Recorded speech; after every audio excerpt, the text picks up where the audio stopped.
Nessa aula, nós vamos aprender a criar o nosso primeiro cenário e também a fazer algumas configurações extras. Para nós começarmos a criar os nossos projetos ou os nossos elementos 3D usando a biblioteca 3JS, nós precisamos ter em conta três elementos principais, que são o cenário, a câmera e o renderizador. É a partir desses três elementos que nós vamos conseguir criar os nossos objetos 3D. O cenário vai ser o local em que os nossos objetos vão ser criados e apresentados.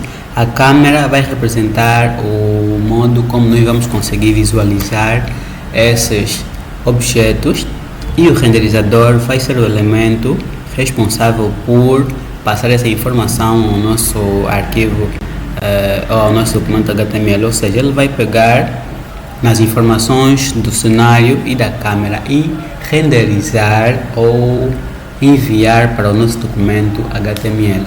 Então, nós podemos começar primeiramente por criar o nosso cenário e também atendendo à dúvida de alguns sobre qual deve ser a ordem ou a sequência que se deve seguir para criar ou para estruturar o nosso código. Eu poderia aqui dizer que deve ser exatamente assim: o cenário, câmera e o renderizador. Bem, então nós podemos começar a criar o nosso primeiro cenário. Nesse caso teríamos aqui o que? Deixa só criar o cenário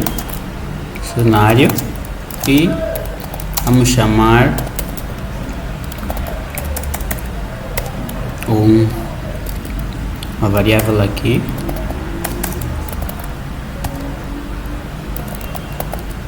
que nos possibilitará chamar o construtor de cena. Bem, se nós repararmos aqui, nós temos logo de princípio um erro. Nós estamos a tentar usar algo que não foi declarado em lugar algum. Para isso, nós precisamos fazer a importação de componentes ou elementos da biblioteca e guardar em uma determinada variável. Só assim que nós podemos fazer o uso dela. Então, nós vamos vir aqui primeiro, import, colocar um asterisco, has tree, e de onde é que ele vem? De tree. Só que ainda assim, nós temos um erro. Se passarmos o cursor, vamos saber porque é que isso está a acontecer. Bem, desculpa, nós estamos a tentar importar uma biblioteca que ainda não está presente no nosso projeto. Para isso, nós precisamos ter ela instalada dentro do nosso projeto. Então, nós podemos fazer o que? Vir até o nosso terminal. Vamos só limpar primeiro o nosso terminal e instalar a nossa biblioteca, que vai ser npm e tree, podemos até fazer isso, npm save dev. Estou a dizer que eu vou instalar essa dependência apenas para desenvolvimento e não para produção. Dev em types tree.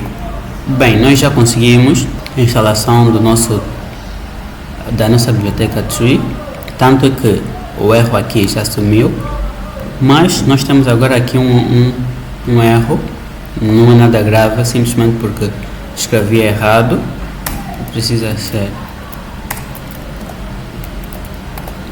E agora está perfeito. Até o momento nós já criamos a nossa cena, só que ainda não foi adicionada ao nosso navegador.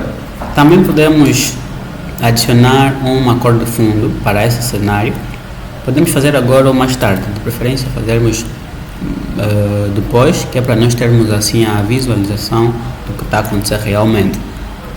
Com a nossa cena criada, nós podemos partir para a criação da nossa câmera, que vai ser bem aqui, const câmera, receber o que é e perspective câmera. Bem, existem vários tipos de câmera, mas entre elas a mais comum, a mais usada é a perspective câmera, porque ela dá uma visão mais realista dos objetos. E a perspective câmera recebe parâmetros que vão definir o modo como nós vamos conseguir visualizar os nossos elementos. O primeiro dele, que é o FOV. O segundo vai ser o aspect.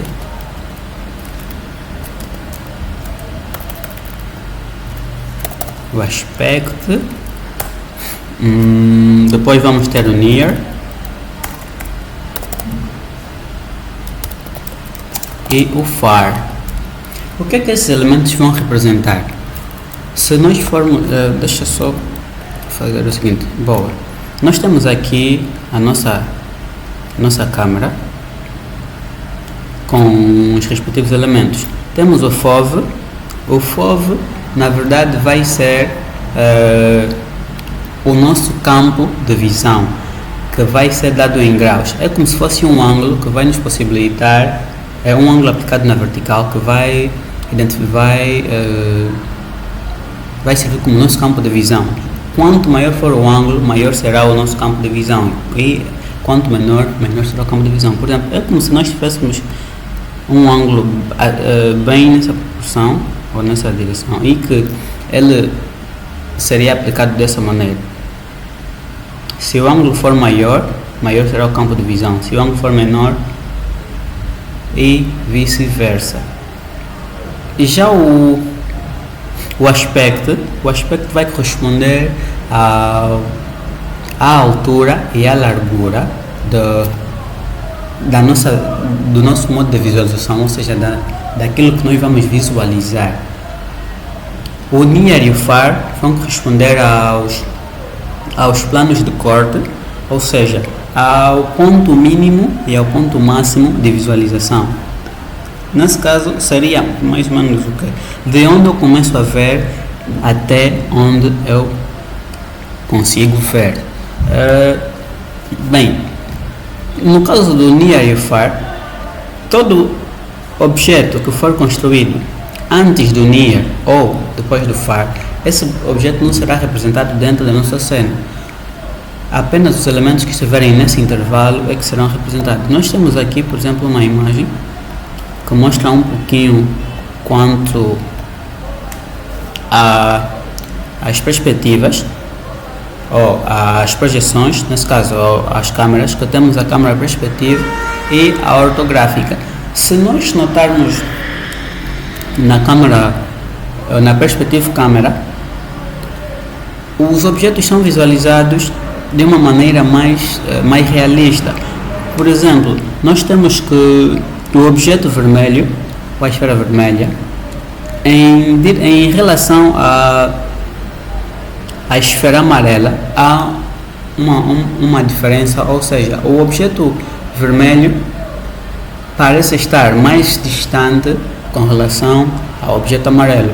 E a perspectiva câmera, ela simula exatamente isso, ou mostra exatamente isso. Quanto maior for a distância de um objeto, menor ele será apresentado, ou seja, menor será o seu tamanho, e vice-versa. Já na câmera ortográfica, embora os objetos estejam distantes um do outro, ou seja, um mais à frente e outro mais atrás, eles são apresentados como se estivessem no mesmo nível, ou seja, com o mesmo tamanho, sem a diferença de distância entre eles. Então, nós podemos vir aqui no nosso código e começar a definir os nossos elementos. Const FOV, que geralmente ele por padrão ele recebe o valor de 75 graus. O aspect podemos defini-lo como, vamos lá, aspecto, como ele vai ser a largura e a altura, ou seja, é a largura pela altura que nós vamos definir. Então nós podemos pegar de forma dinâmica a largura e a altura do nosso navegador, ou da tela de exibição do nosso navegador. Então vamos fazer o que é Windows.inner width e Windows.innerEve.